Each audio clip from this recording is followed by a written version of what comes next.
ایک واقعہ مجھے یاد آتا ہے، یہ عراق اور شام کی جنگوں کے بیچ میں ہمارے ایک ساتھی نے بتایا تھا کہ ایک عیسائی پادری تھا، وہ اپنی 2 بیٹیوں کے ساتھ سفر پر جا رہا تھا، جن کو آتنکواد کہتے ہیں نا، آتنکوادی۔ وہ راستے میں گن وغیرہ لے کر کھڑے تھے، بظاہر شکل تو مسلمانوں کی تھی، مسلمان لگ رہے تھے، راستے میں روک لیا اور وہ غیر مسلم کو مار رہے تھے یا جو بھی کر رہے تھے۔ یہ ٹیررسٹ ہوتے کون ہیں؟ دہشت گرد ہوتے کون ہیں؟ آتنکواد ہوتے کون ہیں؟ توجہ چاہتا ہوں۔ اس عیسائی پادری کو انہوں نے روک لیا، چیکنگ شروع کی، چیک کیا اس کی گاڑی کو، اس کے بعد پوچھا بتاؤ تم مسلمان ہو یا مسیح ہو، کیا ہو؟ اس نے کہا میں مسلمان ہوں۔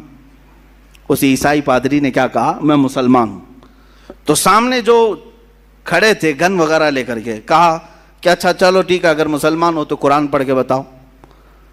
تو یہ پادری، اس کے پاس بائبل تھی، بائبل رکھی ہوئی تھی، وہ اٹھایا اور اس میں سے پڑھنے لگا، کچھ جگہ سے پڑھا اور سامنے والوں نے کہا اچھا ٹھیک ہے جاؤ، تم مسلمان ہو آگے جاؤ، چھوڑ دیا۔ اس کی بیٹیاں اس سے پوچھنے لگیں بابا یہ کیا کیا تم نے؟ ان لوگوں کے سامنے کہا میں مسلمان ہوں اور بائبل پڑھ کے بتایا کہ قرآن پڑھ رہا ہوں۔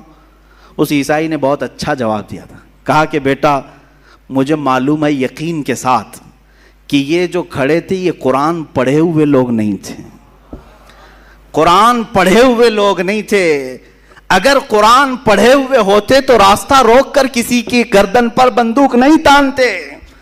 مجھے یقین تھا کہ یہ کسی اور کے پالے ہوئے ٹٹو ہیں، ان کے پاس کچھ بھی پڑھو تو یہ سمجھیں گے قرآن ہے۔ حقیقت یہی ہے میرے عزیزو، ٹیررزم یا آتنکواد اور دہشت گرد جس کو کہا جا رہا ہے، میں یقین کے ساتھ کہتا ہوں انہیں لاؤ اور قرآن کی آیتیں پڑھوا کر کے دکھاؤ، نہیں پڑھ پائیں گے۔